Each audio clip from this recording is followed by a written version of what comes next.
pessoal, bem-vindos ao Despertos. Eu sou Cris de Pascoal, estou aqui com Maria Pereira, autora da série de livros do Sol Negro e professora do Método de Integração. Tudo bem, Maria? Como vai você? Tudo bem, Cris? Tudo bem, pessoal? Já vou entrar aqui dando um recadinho para quem está nos ouvindo agora.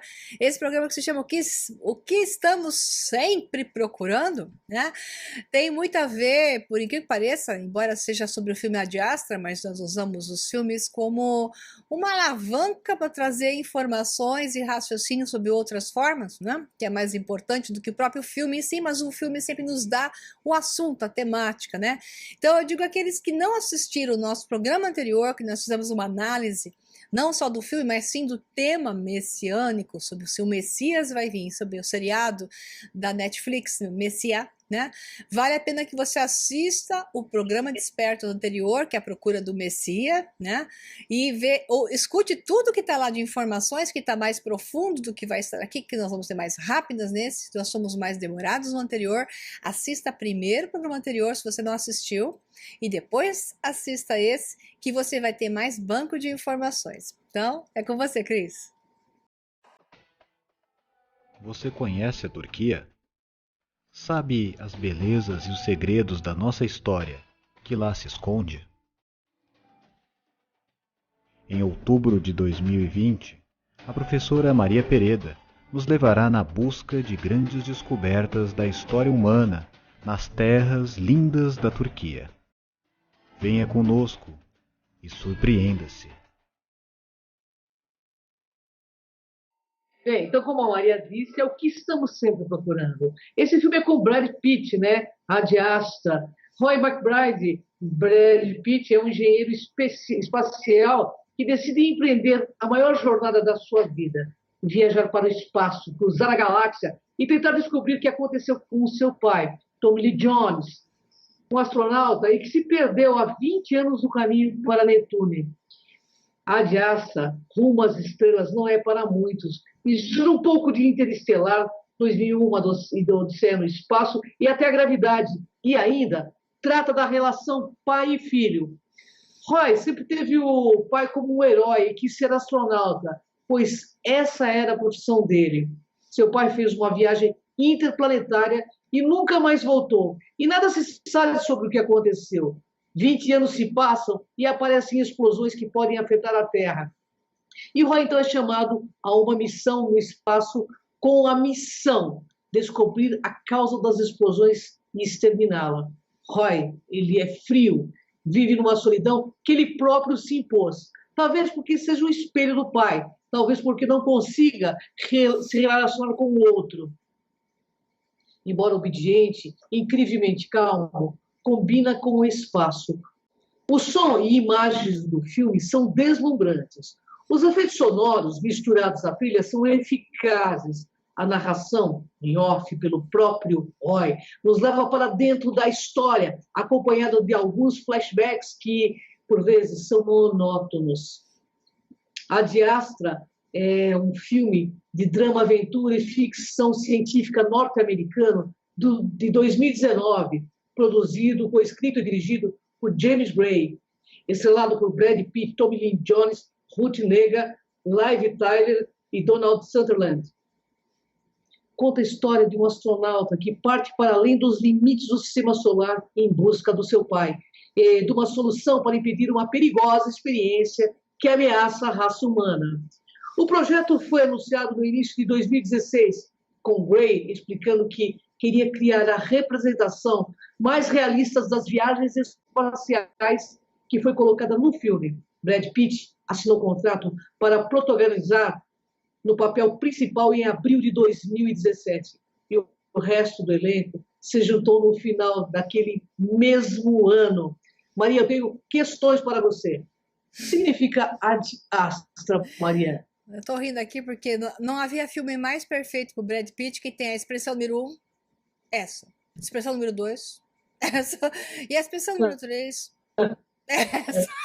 Então, como Ele é um ator que não tem expressão nenhuma. Aliás, ele não é nem ator, né? Ele é só uma figura que aparece no filme.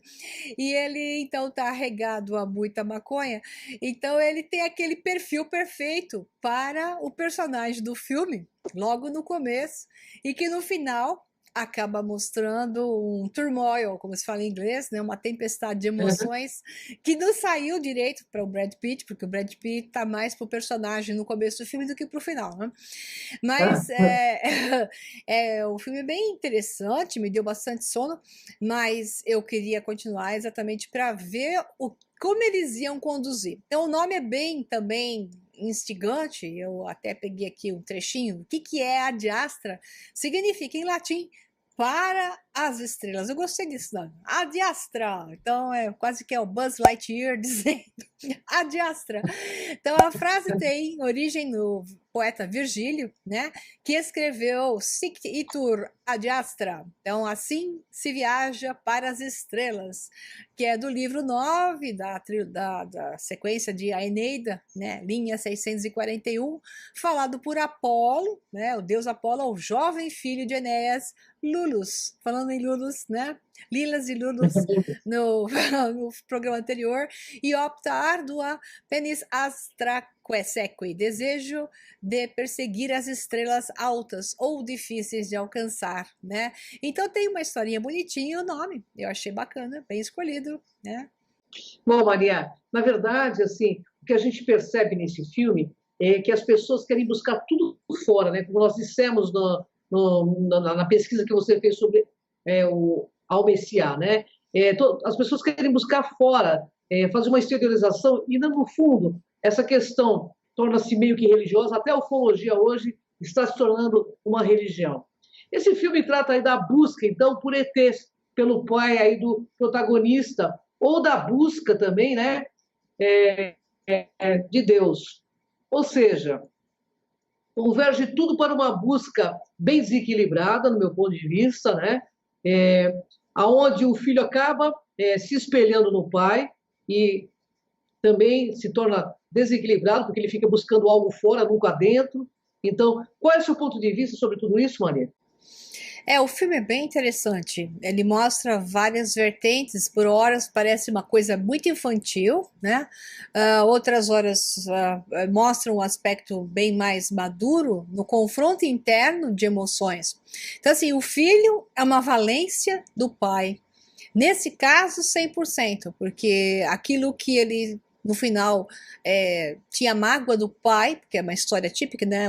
A ressonância, a forma de valência, que é a repetição do padrão daquilo que nós julgamos ou que nós sofremos, tendemos a repetir para olhar isso sobre um outro ponto de vista e aí atingir a cura, que é o que acontece. Então a cura emocional só pode ocorrer quando você replica, simula o mesmo padrão sobre uma nova forma, um novo formato. Isso é uma longa discussão, que eu tenho um curso que fala sobre isso, chamado Mente Próspera, Encontro de Si Mesmo, aonde a necessidade de simular o padrão faz até aquilo que se chama de reencadernação, que é o termo que eu dou. Nós simulamos novas vidas. Tudo ocorre na mente, né? Então, nesse projeto desse universo simulado, nós simulamos novas vidas com os mesmos temas. Novos players com novas caras, novos avatarizinhos com novas caras do jogo, mas os padrões que não foram vencidos surgem novamente. Então, aqueles que não têm coragem de vencer o jogo nessa realidade, não têm coragem de facear a vida, encará-la, e entendê-la de peito aberto, né? Fluindo com ela, adquirindo informação, vai reencadernar de novo e vai passar tudo de novo, os mesmos carcará peçonhentos vão aparecer na sua vida outra vez. Uma repetição, né, mãe? Com outra cara, com outro perfume, mas vai repetir isso de novo. Então é melhor não fugir. Então a valência representa o campo da negação, o campo da dor, que novamente é repetido. Então, o filho sentiu a dor do pai o abandonar a mãe, né, deixou eles lá naquela situação, e o filho faz a mesma coisa, ou seja, ele bloqueia a emoção e busca algo lá fora de novo. Então, o pai tinha essa coisa de não conviver na realidade onde ele estava com prazer. Então ele nega o jogo aqui e quer só aquilo lá. As pessoas mais infelizes do mundo são as que ficam querendo aquilo lá, seja lá o que for, e negando a felicidade no agora, deixando de agradecer o agora, deixando de entender a razão do agora, né? Então, sempre falando que não é feliz porque não tem aquilo lá. E ela não vai nunca vai ser feliz, porque aquilo lá, se um dia chegar, também não vai ser a plenitude para ela, porque agora o desafio dela, já que ela não entendeu como é que funciona o jogo, vai continuar querendo o outro aquilo lá, né? Então o pai queria encontrar ETs. Ele queria de qualquer forma ver os ETs, provar não só para ele que existiam ETs, porque não era uma coisa apenas de beleza, de encontrar uma nova civilização, e sim o fato dele ter sido o primeiro homem a encontrar essa civilização. Tamanha era a psicose dele, que se transformou em uma psicose extremamente profunda, que ele matou toda a tripulação dele, isso é logo no começo do filme, né, para poder ficar lá sozinho e cumprir com a missão aonde o ego dele dizia que ele tinha que fazer isso. Então ele ficou 20 anos lá sozinho, sei lá. Uma coisa meio que religiosa, né, Maria? Né? Somente uma mente religiosa, entendam o que é mente religiosa, é uma configuração padrão de algo que busca algo lá fora, que é algo maior do que o si mesmo, que dá valor a algo que está lá fora. Por exemplo, olhar para os ETs e achar que ET é tudo bonzinho, que ETs são magníficos e bonzinhos, que os ETs são aqueles que nos criaram e que porque nos criaram são bonzinhos. E o pessoal esquece das historinhas das tábuas sumerianas, dizendo que criaram os Lulus, né, para serem escravos. Os escravizados, né? E não porque eles nos amavam e eles eram bonzinhos, né? Então, assim, as pessoas, muitos que estão nesse meio ufológico, esquecem que existem flutuações nesse campo. Aí surge a turma do o bem e o mal. Então existem os ETs angelicais, bonzinhos, e os ETs malvados, os reptilianos. Então essa coisa é uma mente religiosa, é Deus e o demônio, né? Só muda o personagem, né? Ao invés de ser Deus e o diabo, é o reptiliano e o pleiadiano, né? Então, assim, o ET bonzinho, que é lá, sei lá, das Pleiades, sei lá de onde eles costumam falar, mais ou menos é Pleiades, né? E os ETs malvados, que são os de Órion e Alfa, sei lá de onde, Alfa Draconis e por aí vai. Então, essa visão polarizada é uma mente religiosa. A mente religiosa está assim, buscando algo que explique e dando valor a algo que está fora. Então, o filme é belo, porque o filme faz e mostra como é que ocorre a cura de um padrão de valência criado pela dor, pelo sofrimento e o fechamento emocional. Então, é lindo o personagem, que é o do Brad Pitt, sempre com a mesma cara, né? Muda. Chegar à conclusão de que ele atingiu um estado de compreensão profunda de que buscar algo lá fora pode ser até legal, mas que isso não deve ser o seu maior e mais profundo objetivo. O seu maior objetivo é viver. É viver em volta de pessoas. É bonito que a cena final do filme, um spoiler, tá, pessoal?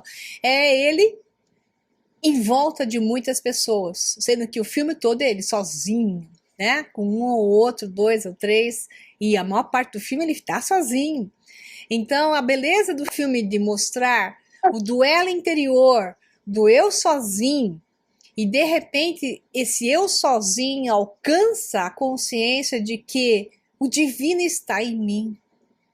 Eu sou o divino está em mim, e tudo que está ao meu redor é divino também.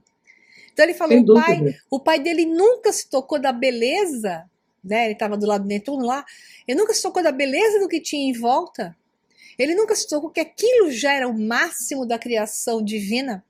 Se aparecesse um ET zoiudo ou não, era só um fator a mais da beleza máxima da criação divina. Então existe todo um aspecto que mostra assim, que as pessoas buscam coisas lá fora, quando tudo está aqui agora. E elas não reconhecem que tudo que elas precisam para ser felizes está aqui. Pode melhorar? Pode. Mas enquanto Claro. você não der valor a isso e transformar isto em algo de fato divino, ao máximo melhor possível, esse passo novo não existirá em você, nem na sua realidade, né? Verdade. Maria, sabe que você me lembrou uma análise que foi feita do filme Lucy, né? Que a Lucy, ela diz o seguinte: as pessoas têm um cérebro primitivo porque elas procuram ter e elas esquecem de ser. Isso, né? Então, perfeito. o professor, ele fala do sonar que o golfinho possui, que é um dos melhores sonar e praticamente inimitável perante Isso. a megatrônica, a mecânica. Então, por que eles aperfeiçoaram? Porque eles aperfeiçoaram tanto, porque eles são, né, melhores nisso, porque eles necessitam muito disso. E até que ponto que o ser humano se tornou tão exteriorizado a ponto de haver tanta desconexão consigo mesmo, né? Esse consumismo exacerbado que existe, esse excesso de transtornos que hoje estão aí, não seria uma desconexão do si mesmo? Muito Não bem seria? colocado, minha Né? amiga. Sim, e é aí Depressão, que por vai exemplo, cair a humanidade. né? Perdão, continue. O que é? A depressão, por exemplo, você sabe disso, nós já conversamos muito sobre, é uma desconexão com o self, com o teu eu divino, seja como você. As pessoas procuram o divino fora, enquanto está dentro. O poder maior é interno. E o que nós podemos legar para as futuras gerações, do meu ponto de vista, é equilíbrio. Equilíbrio, busca de si mesmo, saber ser quem você é, sabe? Aí sim, o verdadeiro poder vai estar nas suas mãos. Esse é o meu ponto de vista, Sim, sabe? É importante, né, Maria? É importante ter dinheiro, ter tudo que é bom, não tem problema nenhum, mas não ter essa desconexão de ficar exteriorizado. E tudo que está à nossa volta é para divertimento, ou seja, para que a gente fique distraído.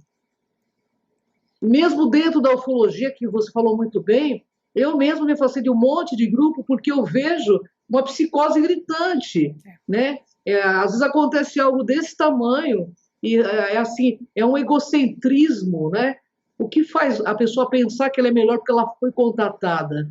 Eu fico pensando que faz, porque às vezes está sendo contatado por seres muito mais negativos do que positivos, você não sabe, né? Dependendo do que. Tudo bem que tudo é um aprendizado, mas é o que faz a pessoa pensar. Assim como o que faz uma pessoa pensar que a vida de um animal vale mais do que a própria vida dela, entende? Tudo que é vida quer viver, né? Então, eu acho que isso que você falou é muito importante, essa mensagem. Nós temos que estar no presente e conectados ao que somos de verdade, sabe? Eu me lembro claramente que a mensagem principal, quando houve uma conexão com o Kron, ele me dizia assim: saiba quem é você. Saiba quem é você. Esse vai ser o seu maior poder. E o poder verdadeiro não é para domínio de ninguém, é para domínio de si mesmo, né? Então, eu acho que essa é a coisa mais importante, que o ser humano volte para si. E essa mensagem está muito nesse filme, pelo que eu li na sinopse, né, Maria? Sim. Porque essa exteriorização é o que adoece o ser humano. Essa falta de contato com si mesmo, né? Essa falta de inter-relações. Nós precisamos de afeto, nós somos movidos pelo afeto.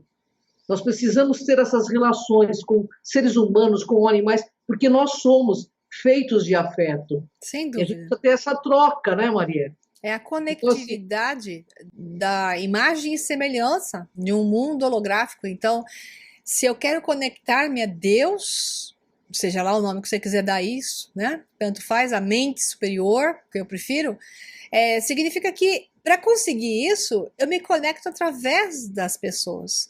Então não é possível encontrar isso de maneira equilibrada sem entender que elas também são a expressão da multiplicidade de Deus, né?